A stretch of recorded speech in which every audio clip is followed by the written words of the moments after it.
What's going on, comic book gang? My name is Jansi, aka Year of the Collector, and I'm bringing great news. Today is new comic book day once again. There's so much to be excited for this week, like Blue Beetle number 10 from DC, Gods number 8 from Marvel, and Ghost Lore number 11 from Boom Studios.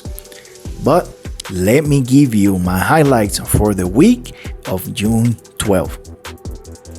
Starting off with Marvel's current event, Blood Hunt number 3 by MacKay, Pepe Larraz, Marte Garcia, and Cory Petite. In the last issue, we saw how some of the Avengers clapped back after getting jumped by the bad guys. The way MacKay writes the Avengers is very particular. They mostly have fought other teams, right?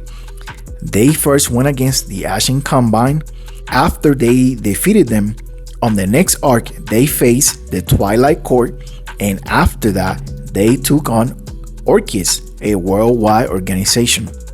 And now, they are facing the Blood Coven, who had an impressive debut with the way they handled the Avengers off the bat. But here's the deal, the way these Avengers fight is very cool. The bad guys come prepared with a plan to exploit their individual weaknesses. But once the Avengers figure it out, they pretty much switch dancing partners or play musical chairs to change the individual matchups to their advantage.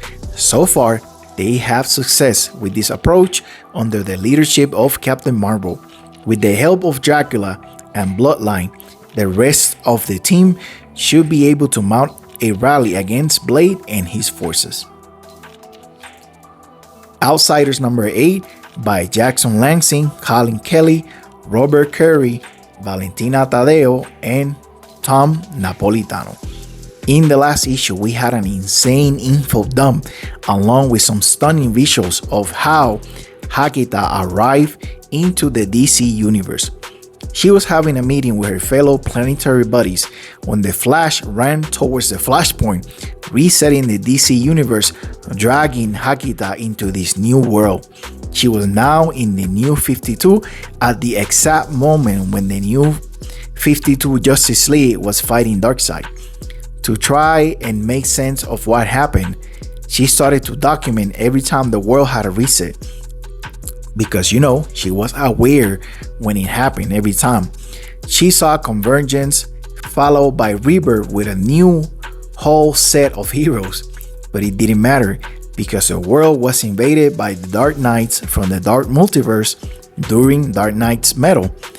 That brought a new world, but to Hakita, this was just part of the cycle. She explained all of this to her outsider teammates, and as you can imagine, it was a lot to process, especially for Batwoman, who decided this was all nonsense and she just quit the team. And that's who we're going to follow on issue 8. Batwoman goes on a solo mission to the Southwest where she will run into Genie Hex for a Western style showdown. And finally, the last comic book I want to highlight for this week is The Deviant by James Tynion, Josh Hixson, and Hassan. I will not pronounce that name because I don't want to butcher it, sorry. And this is coming from Image Comics. Michael Schmitz is working on a book about the man in prison for the grisly slaying of 2 teenage boys 50 years ago. But for Michael, the deviant killer isn't just his subject, but an obsession, one that changed the course of his childhood and therefore his entire life after.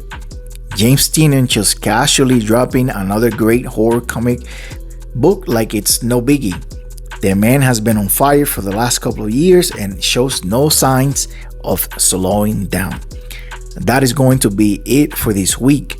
Let me know if you're reading any of these books or if you'd like me to go more in detail on any of them. I love to hear from you. You have a blessed day. Thank you for watching, and remember to read more comics.